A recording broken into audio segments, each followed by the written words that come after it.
चीन को हर जवाब देने को तैयार है भारतीय फौज। चीन की चालबाजी से चौकन्ना हुआ भारत। लद्दाख से अरुणाचल तक बॉर्डर पर बढ़ाई सेना। भारत और चीन के बीच सैन्य स्तर पर बातचीत के बावजूद तनाव अभी बरकरार है। चीन ने पूर्वी लद्दाख में वास्तविक नियंत्रण रेखा के आसपास अपनी फौज बनाए रखी है। इसे देखते हुए भारत ने भी अपनी सेना तैनात कर रखी है।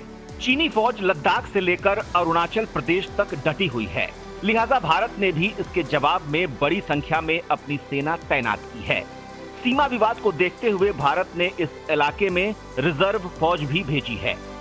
लद्दाख में चीन ने जो हरकत की है उसे देखते हुए भरोसा नहीं किया जा सकता है और लद्दाख सीमा पर बातचीत के बीच चीन कोई मनमानी न कर पाए, इसके लिए भारतीय सेना पूरी तरह से तैयार है।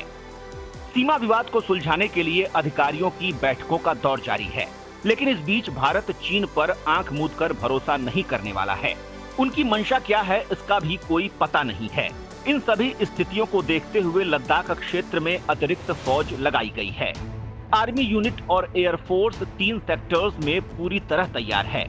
ये तीनों सेक्टर 3488 किलोमीटर में फैली लाइन ऑफ एक्चुअल कंट्रोल में आते हैं। इसमें लद्दाख वाला वेस्टर्न सेक्टर, उत्तराखंड और हिमाचल प्रदेश वाला मिडिल सेक्टर, सिक्किम और अरुणाचल प्रदेश वाला ईस्टर्न सेक्टर शामिल है। भारत की शर्त, पहले चीन हटाए सैनिक। भारत की बातचीत और सीमा पर चीनी सैनिकों की हलचल पर पूरी नजर है। इन बातों पर भी नजर है कि चीन किसी नए इलाके पर अपना हक जताने की कोशिश न करने लगे। भारत ने चीन को दो टूक जवाब दिया है कि जब तक एलएसी के करीब आए उसके सैनिकों को नहीं हटाया जाता, तब तक भारतीय सैनिक भी 1 इंच पीछे नहीं हटेंगे। लद्दाख से अरुणाचल प्रदेश तक हमारे सैनिक ऐसे ही तैयार रहेंगे। ये स्थिति तब तक ऐसी ही रहेगी जब तक चीन एलएसी के पास आए अपनी सेना को हटा नहीं लेता। हिमाचल में 3 डिवीजन तैनात। सैन्य सूत्रों के मुताबिक नजदीकी कोर से इन इलाकों में इन्फेंट्री के 3 डिवीजन और 2 अतिरिक्त ब्रिगेड को तनाव वाले इलाकों में भेजा गया है। हिमाचल प्रदेश में भी अतिरिक्त फौज लगाई गई है। अभी हाल ही में western army commander lieutenant general RP Singh ने इस इलाके की अग्रिम चौकियों का दौरा किया था।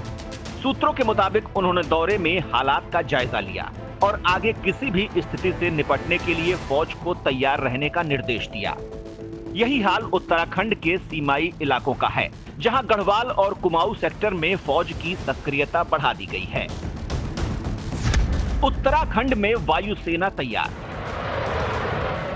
सूत्रों के मुताबिक उत्तराखंड के फॉरवर्ड सेक्टर में आर्मी की मदद के लिए चिन्या लिसौर में वायुसेना भी एक्टिव मोड में है। बता दें कि सरहद पर बाराहोती इलाके में चीनी फौज लगातार अपने हेलीकॉप्टर्स भेज रही है।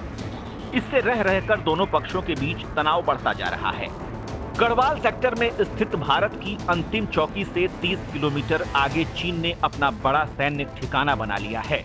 सूत्रों ने बताया कि सिक्किम में चीन के साथ लगती सीमा पर भी भारत ने बड़ी संख्या में सेना लगाई है। यहाँ के नाकुला सेक्टर में भी चीन की हलचल देखी जा रही है। अरुणाचल में लगी माउंटेन कोर। भारत की ओर से कुछ ऐसी ही तैयारी अरुणाचल प्रदेश में भी है। यहाँ के ईस्टर्न सेक्टर में माउंटेन स्ट्राइक कोर को किसी भी हालात से निपटने के लिए तैनात कर दिया गया है।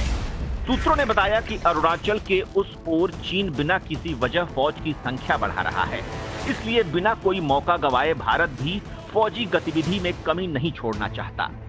बता दें कि बीते 4 मई से एलएसी पर सेना की सक्रियता बढ़ी है, क्योंकि चीन कई दिनों से लगातार अपनी फौज भेज रहा है। आगे अगर हालात बिगड़ते हैं तो सेना ने सुकना के 33 कोर, तेजपुर के 4 कोर और रांची स्थित 17 माउंटेन स्ट्राइक कोर को तैनात रहने के लिए कहा है। भारतीय सेना की 33 क्रॉप्स के जो जवान ईस्टर्न सेक्टर में तैनात थे, उन्होंने अपनी यूनिट को गंगटोक, कलिपांग और बिनागुरी माउंटेन रेंज में आगे भेज दिया है। हर यूनिट में 10 से 12 हजार तक जवान हैं। ये सब लद्दाख में शुरू हुई चीनी गतिविधियों के बाद ही किया गया है।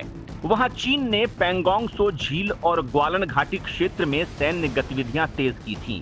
इससे पहले सिक्किम के नाकुला में भी ऐसा किया गया था। इसके बाद भारतीय सेना ने भी लेह में तैनात बटालियन की मदद के लिए अतिरिक्त जवान भेजे थे। पिछले महीने ये खबर आई थी कि भारत ने पैदल सैनिकों की 3 डिवीजन वहां भेजी है। इसके साथ आर्टिलरी गन और कुछ भारी हथियार सिस्टम भी शामिल हैं।